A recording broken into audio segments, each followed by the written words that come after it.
for me, oh, for you, for us,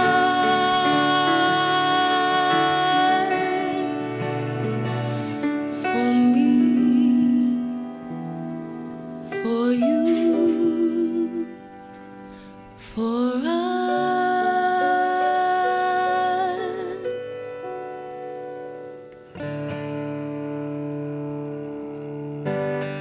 Light of the world, why have you chosen darkness?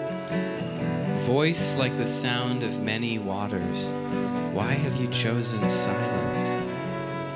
The stones are shouting, your blood is crying out from the ground, and the air is ringing like the ripping of fabric, and you do not open your mouth.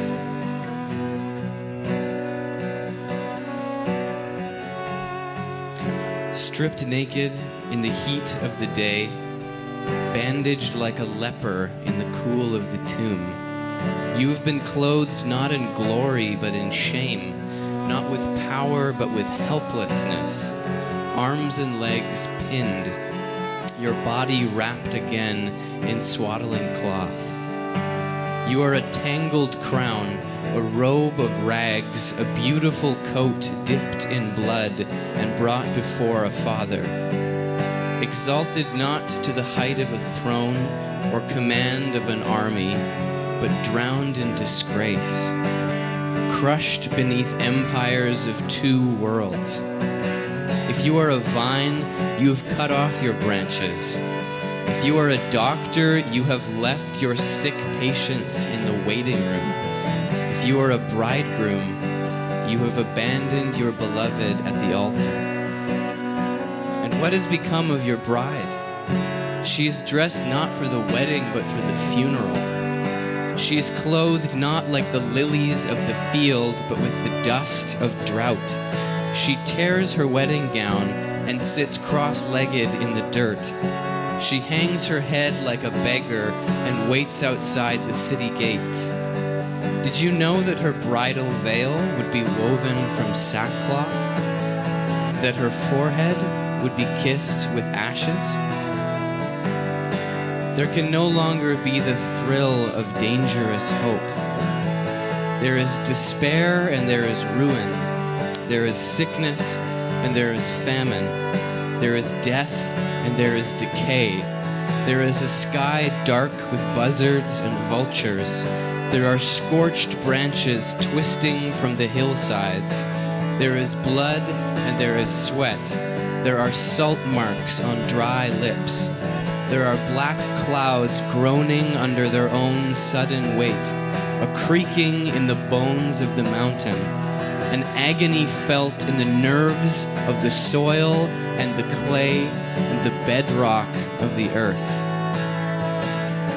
And there is now a place for the Son of Man to lay his head.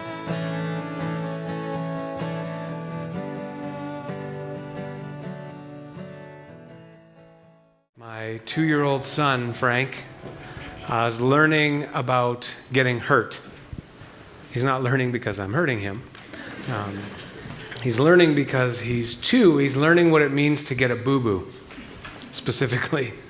I say he's learning because these days he is simply milking every little scratch or bump that he gets. We kiss it better, but it hurts again 5 minutes later. The same thing. Now maybe we have to do, as parents, a better job of teaching him that a kiss fixes everything. Or maybe we just have to be okay that he's just in this stage for a while. Either way, when it comes to experiencing hurt and pain, what he is doing is on one end of the spectrum. He's milking it. He's staying there, like the man cold, or like harboring bitterness, or whatever types of things we do to hang on to pain. We've all done this on this end of the spectrum with different things at different times in our lives because we're human. And on the other end of the spectrum, we move quickly through pain. We say we're okay, it's not that big a deal, we don't want any comfort. We just want to get past it as quickly as possible. Grin and bear it, but make it quick. That's this end of the spectrum. Maybe we do that too. And today is a day that a lot of us in the Christian community, especially in the evangelical tradition, we find ourselves drawn to this end of the spectrum.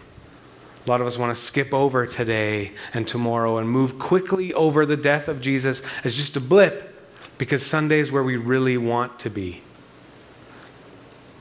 But we can't have Sunday without Friday. Today, we have to stop and resist the urge to jumping and celebrating on Sunday and sit with and pay attention to the whole story of Christ's death. Today, weirdly enough, we gather in church to commemorate an execution. And so we'll spend some time thinking and sitting with what that meant and what that means. In the 6th century BC, the Assyrians essentially developed a new way to kill people. They realized that when they crucified someone, it commanded respect. The sight of a crucifixion inflicted a horror which the Assyrians found way more valuable than simply executing a criminal. Crosses were able to mutilate and dishonor so severely that everyone noticed. Everyone was shocked. Everyone adapted. Everyone was changed by the power of a cross. Because of its power, Alexander the Great adopted crucifixion and brought it to the Mediterranean in the 4th century BC. The Phoenicians introduced it to Rome, and as Devin said last week, Rome perfected the art of crucifixion. If you lived in the ancient Roman world, it's likely you would have seen people executed on a cross. If someone in your town was crucified, you would have heard them die. You'd have seen their agony. You would have watched their bodies decompose as you left your house and went to work. Victims often wore signs around their necks displaying the reason for their death, making it clear not just what activities to avoid, but also who was in charge. Because crucifixion was not just about killing someone. Because to an empire, killing someone is easy. This is way more. It's sort of funny and ironic that every time John hit the bass kick, the light changed at the cross. I don't know if you noticed that, but the lights flickered when John kicked the drums. Because I read this week part of a book by an author named Jeff Cook, and he makes this point. Crosses were essentially billboards that told you who was king. looking back on this history, we can learn one important truth. In the ancient world, crosses communicated to everyone that the violent, the brutally ambitious, and the merciless reigned over the earth. Crosses were not just the way people died. Crosses intentionally made people slaves to fear. Crosses announced that death, evil, dysfunction, and despair ruled the day. And into this world and this empire and this type of dysfunction comes Christ. The Christ that as a church we've talked about through the series on Revelation. And last week through Palm Sunday, that everyone hoped would be the new king. But of this same sort of type of control and authority. The only difference would be that he'd be on their side. He'd be on our side. He'd be on my side.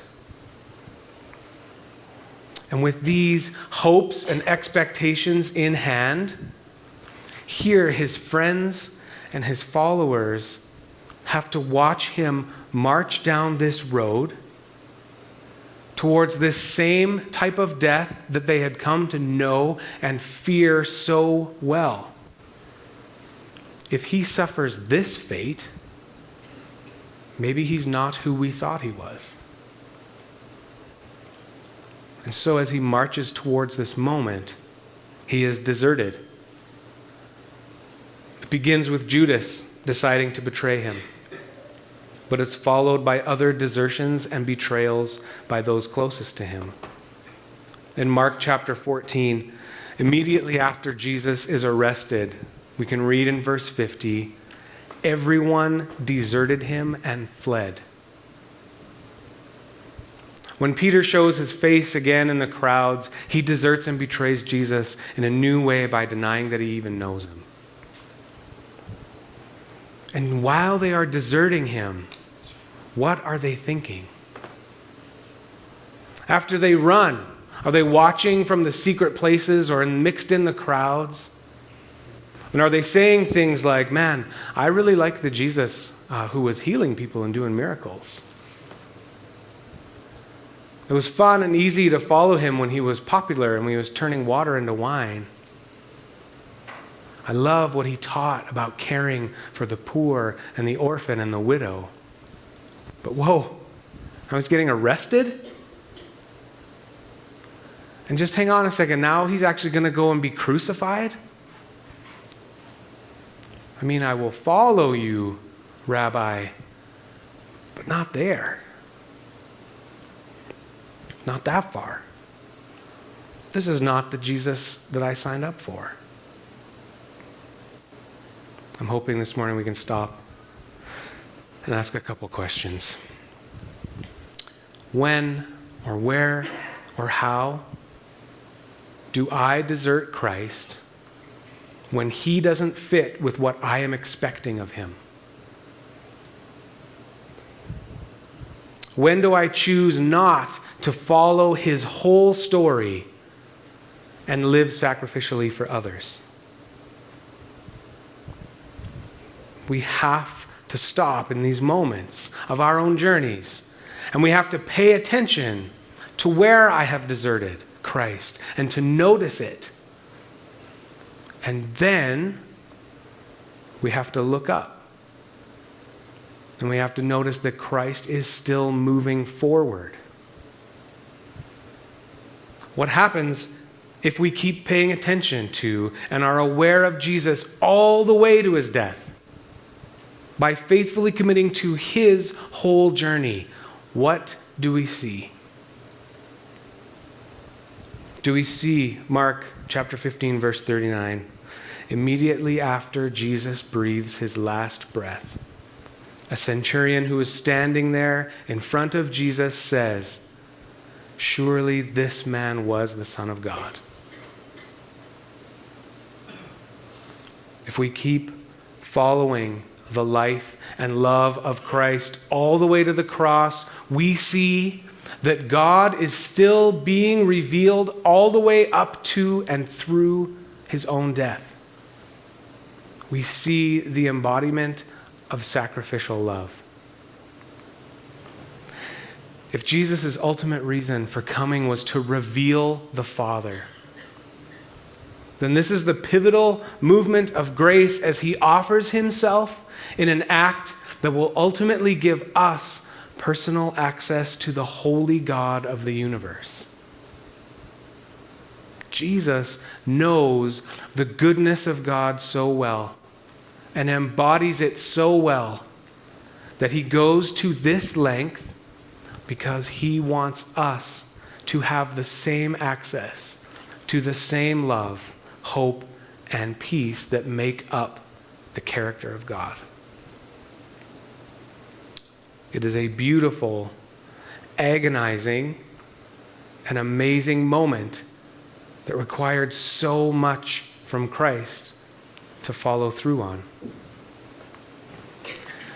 Today, Good Friday, the day Jesus dies, we have to put to death any personal expectations of Jesus, because they often lead to our deserting him when our call becomes to model or live out sacrificial love. We have to put to death those expectations. If we follow this Christ all the way to the fullness of what happens on this day, then this cross, originally symbolizing fear, death, control, violence, and mercilessness, becomes an entirely new and even more powerful symbol. But in order to change what the cross means then and now, he had to die on it. They seized Jesus and arrested him. Then everyone deserted him and fled. Those in power condemned him worthy of death. Carrying his cross, Jesus went out to the place called Skull Hill. After they had finished nailing him to the cross and were waiting for him to die, people passed along the road, jeering, shaking their heads and mocked the lament. You bragged you could tear down the temple and then rebuild it in 3 days. So show us your stuff. Save yourself. If you are really the Son of God, come down from that cross. Even the two criminals crucified next to him joined in the mockery. Printed over him was a sign, "This is the King of the Jews." At noon, the sky became extremely dark. The darkness lasted 3 hours. Around mid-afternoon, Jesus groaned out of the depths, crying loudly, my God, why have you forsaken me?" Some who heard him said, "He's calling for Elijah." One of them ran and got a sponge soaked in sour wine and lifted it on a stick so he could drink. The others joked, "Don't be in such a hurry. Let's see if Elijah comes and saves him." Jesus then cried out loudly, "Father, into your hands I commit my spirit," and then breathed his last. The curtain of the temple was torn in two from top to bottom. And when the centurion who stood there in front of Jesus saw how he died, he said, "Surely this man was the Son of God."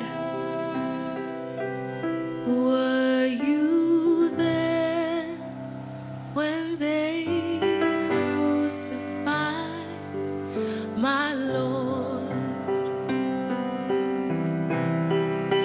Were you there when they crucified my Lord?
Sometimes it causes me to tremble,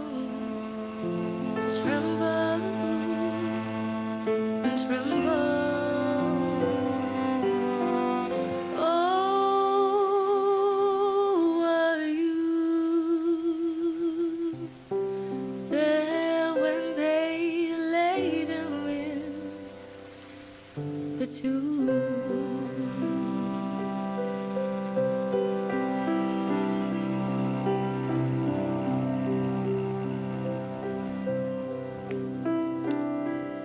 Today, we invite you to leave in silence at the conclusion of this benediction. Our King is dead. Is that the Jesus that you signed up for? Love so amazing, so divine, it demands my life, my soul, and my all. Amen.